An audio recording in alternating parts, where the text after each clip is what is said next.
Hey everyone, welcome to Logan's Mosh Pit. Glad to have you here. Last week we hit 100 subscribers. Woo! Thank you guys so much. I promised that I would do a Q&A session to celebrate that achievement.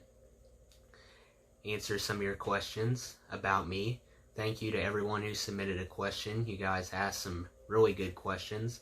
I picked 10 of them. I'm going to go through and answer each of them.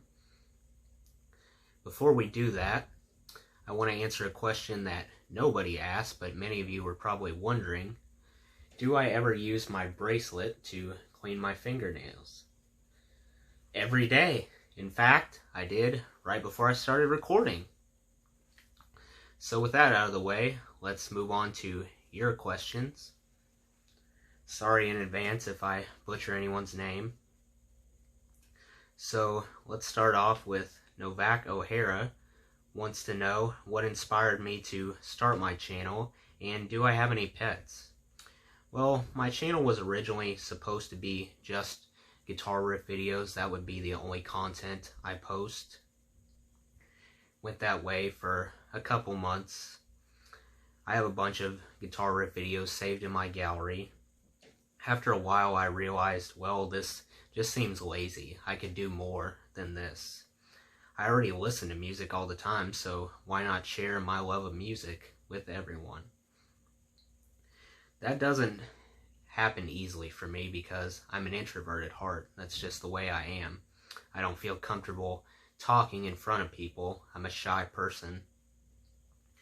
So I also thought, well, maybe this YouTube channel will help me get over my fear of speaking in front of people, help me conquer my fear.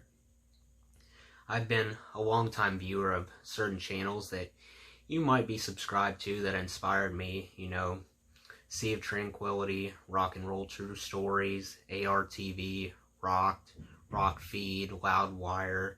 Then on the guitar side, Carl Brown from Guitar Lessons 365, Pat David Music, and Robert Baker, to name a few.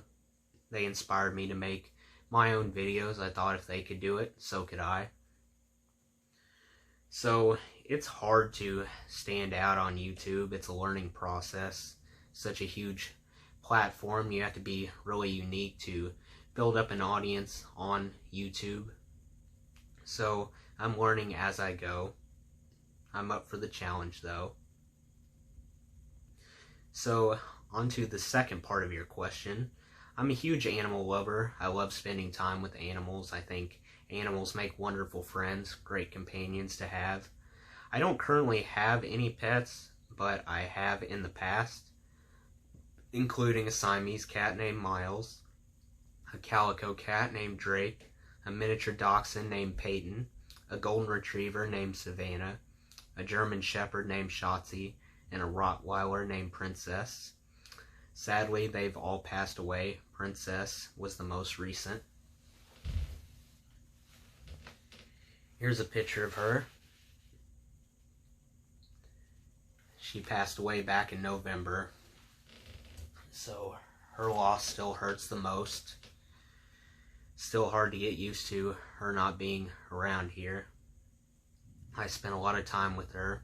I loved her a lot. In fact, Princess slept on this futon a lot, almost every night. I still keep her collar and a couple pictures of her over there on my dresser just to remind me of her, make the loss a little easier to handle. So eventually I hope to get another pet. I probably will. I just have to let my heart heal some from this loss because I still miss her a lot. So the next question, Freebo the Great asked, what was your first concert experience?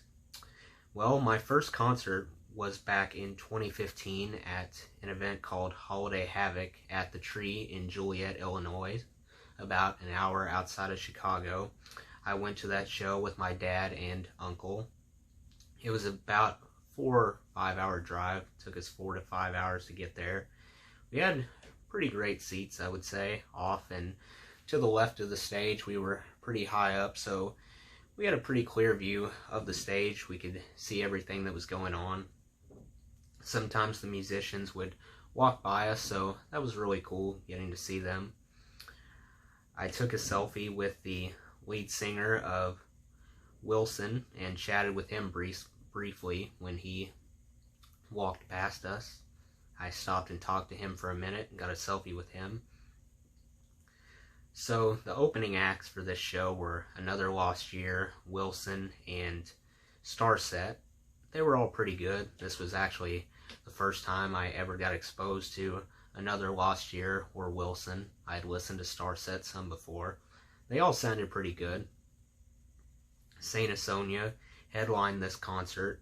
This was just a few months after they released their self-titled album. Of course, Adam Gontier is my favorite vocalist of all time, and I was already familiar with him from 3 Days Grace. I had been following him for a while, so I was really excited to hear his new band, find out what they sounded like, how similar they were to 3 Days Grace. The tone sounded spot on. I mean, they sounded just as good live as they did in the studio. They seemed stoked to be there, the members of Saint Asonia. The crowd was also into it, going crazy, jumping around, all that stuff. The energy generated by the fans was addictive.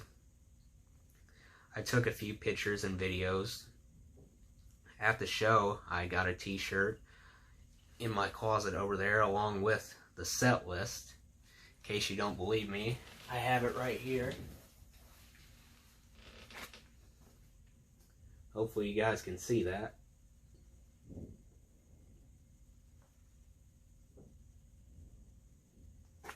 That's right, Adam Gontier's foot actually touched this many times. It was laying at the bottom of the stage. We were lucky enough to grab this. A pretty intense fight for this. We managed to get it though. So got this framed and really proud to have this. A memorable first concert for sure. First concert turned out even better than I expected. So on to the next question. Harry B asked, how long have you been playing guitar for, and who do you aspire to be as good as one day? Well, I've been playing guitar for about 2.5 years now. I never learn full songs or guitar solos. I just stick to riffs. The reason for that is because riffs are easier to remember. I just stick to riffs because you can learn them faster and you're still able to capture the essence of the song. You know, when you play a riff, people will, most of the time, 9 times out of 10, still recognize what song you play. I've been posting guitar videos on my social media, Facebook, Instagram, and Snapchat pretty consistently since February of 2018. Right now I post videos twice a week on there. The videos have come a long way in terms of quality and complexity. I notice a lot of improvement when I look back on those videos. I'm proud of how far I've come. So playing guitar is one of my favorite hobbies, something I genuinely enjoy doing. The first riff that I learned on guitar, fun fact, actually wasn't Smoke on the Water. Believe it or not, it was part of the Halloween theme, because I'm a big horror movie fan. Halloween 1978 is my favorite horror movie of all time, so I had to learn part of that theme. So some of my idols are Jimi Hendrix, Eddie Van Halen, Jimmy Page, David Gilmour, Tom Morello, Slash, Dimebag Darrell, Steve Clark, Jerry Cantrell, and Carlos Santana. So those are some of the guitar gods that I want to be like. I'd be satisfied though if I turn out to be half as good as any of them. So the next question, Trevor Goldhush wants to know, how long have I been playing? What motivated me to become a player of music as well as a listener? Well, I already went over the first question, 2.5 years, but I will answer your second question. That initial excitement when you pick up your first instrument and start playing never really wears off. It never fades away. So you got to start off simple, because beginners tend to jump straight into guitar and overdo it. You got to ease into the process. It's similar to when you work out. You got to start out small and then gradually build up the amount of reps you do. Same concept. So once I started learning the riffs, though, it became addictive. I got more excited about playing guitar. It seemed empowering to be able to finally play the songs that I heard so many times. It gave me a sense of power. So unfortunately, the more riffs you learned, the less you remember. I learned this quickly. All the songs get lost in your brain. You can't keep track of the tabs. Once you start playing the beginning of the tab, though, you tend to remember the rest. I noticed the riffs that you feel more attached to, the riffs that you love more compared to the others, tend to stick with you most often. So it's important to go back and refresh your memory, revisit old riffs that you've learned. Make sure you can still play them. I still got a long way to go in terms of guitar. I'm still trying to show more emotion when I play, and playing in front of other people still makes me a little bit queasy. I get nervous when I play in front of people, even when I record sometimes. The pressure makes me screw up, so I really got to concentrate when I play. I think both of those things will improve once I obtain more confidence. I think confidence is a big part of that. So the next question, Danielle asked, what was your introduction into the world of music? Well, my dad was my main introduction. He's an avid music fan as well. In fact, last Sunday for Father's Day, I got him a CD holder that holds 200 CDs, and it still wasn't enough. He still ran out of room. So that should tell you everything you need to know about him. Maybe he will appear on here someday, who knows. So we traveled a lot together as a kid. We still do.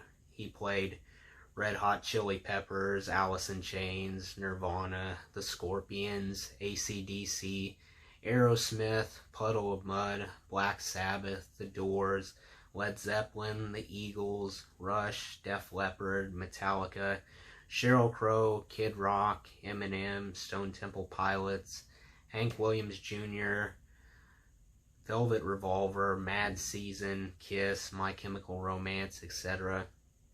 Those are bands he likes, he's a fan of.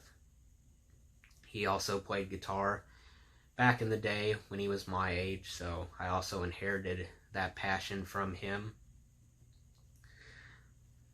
The Sunburst Les Paul you see me play sometimes on the guitar riff videos I post actually belongs to him. He lets me use it sometimes. We like a lot of the same bands. He passed down his love of music to me, along with many of the bands that I enjoy listening to. I give him credit for that. And he's been incredibly supportive of my channel. So the next question is from Kieran Johnston. They want to know if I like 100 Gex. Not really. I find their songs pretty annoying, to be honest. Not as annoying as Mosquitoes, though. If you haven't heard of this band, think Nightcore meets Alvin and the Chipmunks. More or less sums up the band. I don't like them, but if you like them, then more power to you. Sorry. So the next question, Piercy asked, do you like King Gizzard and the Lizard Wizard? That's a mouthful. If so, what's your favorite song? My favorite is Cellophane. They're okay. I've only listened to a few of their songs. My opinion might change later. Who knows? They could grow on me. Right now, my favorite song out of the ones I've listened to is Self-Immolate. Next up, my dad asked, why do I love music so much? The biggest reason why I love music so much is because it not only allows us to express our deepest feelings, but also transcends words when we hear it. Music acts like a key that basically unlocks emotions words aren't sufficient enough to describe. So I consider music to be a therapeutic type of gift, whether you're the composer or the listener.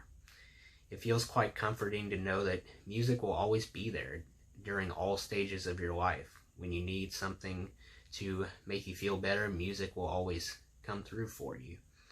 Music just doesn't come from songs. There are endless sources available to us that we interact with every day. We might not even realize it at first. Birds chirping, rain falling against a roof, ocean waves, the wind blowing, crickets, a crackling fire, wind chimes, etc. Those are some things we hear all the time that actually counts as music. Plus, music has also been proven to reduce anxiety, lower blood pressure, and helps people fall asleep faster. So, even more reason to love it, right? Ollie Robbins asked, "What's your favorite music video and why?" I love this question. It makes me think. So I had to put a lot of thought into this question, man. Oh, there are a ton of timeless music videos out there. I could have gone on and on about this. I would say my favorite has to be the Smashing Pumpkins' Tonight Tonight. That music video, there's something so unique about it. Something different yet equally distinct. There's nothing else quite like it. Tonight Tonight, I find the visual effects incredibly pleasing with that music video. And just the sheer creativity blows me away every time I watch it. I've always been fond of props that people use on stage, in plays and musical, things like that. I like seeing how realistic they can make the scenes look with a limited budget at their disposal, and Tonight Tonight completely embraces that concept, follows the same idea. Sometimes music videos tend to go overboard on the visual effects. They pay more attention to the visual effects instead of focusing on the audio. I think that's a mistake. It becomes too distracting when you go over the top with your visual effects. So you gotta find the balance. I believe Tonight Tonight has the ideal combination of both. I doubt most bands back in the day even considered making this kind of music video. So, hope that answers your question. So, the last question that we're gonna address today is from Caustic Cosmonaut. They asked if I remember my first mosh. I've been moshing as long as I can remember. I came out of the womb moshing. Even if I can't physically be there at the concert, I'll still watch a YouTube video and act like I'm there. I think that's the way a lot of people do it nowadays because, of course, concert tickets have skyrocketed recently, and it can be a chore getting tickets on Ticketmaster. I settled on the name Logan's Mosh Pit for my channel because I want the videos and the subscribers to both reflect that type of environment that you get from a mosh pit. A place where we gather for a common purpose, have a good time, form new friendships, and above all, help each other up when we fall down. That's what this channel is all about, what it will always be about. So, that's all the questions. Thank you guys again for all your questions. I hope you guys learned more about me, got to know me better. So that does it for today's video, guys. I hope you enjoyed. Make sure to like, comment, and subscribe if you haven't already. I really appreciate the support. I'll see you next time. Until then, rock on.